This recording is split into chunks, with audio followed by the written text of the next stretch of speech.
Hey friends, my name is Donna Amadon, your spiritual fitness coach.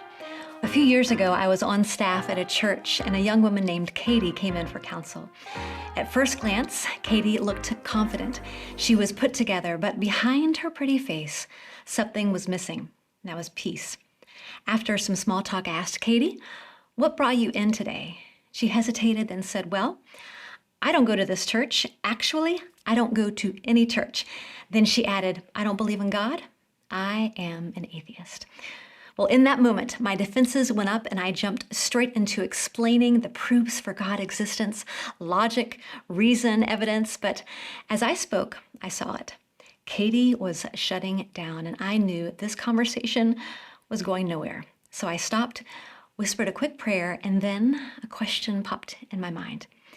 I said, "Katie, I know you don't believe in God now, but was there ever a time when you did?" And she nodded. She said, "Yeah, when I was younger, I believed in God. My family went to church. I loved God." Then I asked, "Well, can you think back? Was there a moment when that changed?" She looked down, her voice got quiet, and she said, "Well, my freshman year of high school, my dad passed away unexpectedly." And right then, it hit me. This wasn't science or logic that had pushed Katie away from God. It was loss. The pain of losing her dad had changed her heart of love toward God to a cold heart of atheism. And from that point, the conversation shifted. I knew this did not need to be a debate, so I leaned in with empathy and listened. I acknowledged her pain. I said I was sorry. And as she shared her story, I realized that God wanted me to simply and to lovingly let Him work through me to help heal a broken heart. It reminds me of what we read in Proverbs chapter 16, verse 24. It says, "Gracious words are like a honeycomb, sweetness to the soul and health to the body." Did you hear that? Gracious words, kind words, words that heal. And isn't this what the world needs? Healing words. So often when we think about sharing our faith, we tense up, don't we?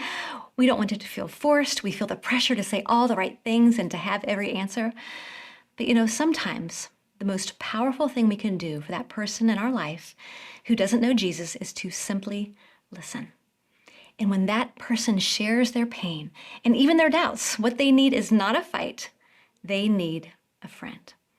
I did not lead Katie in a prayer that day to receive Christ, but I do cherish that afternoon because I believe the Spirit truly guided our conversation.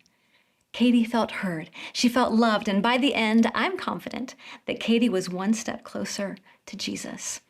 And not only that, I learned a lesson I'll never forget, one that I want to challenge you with today. Listen with love.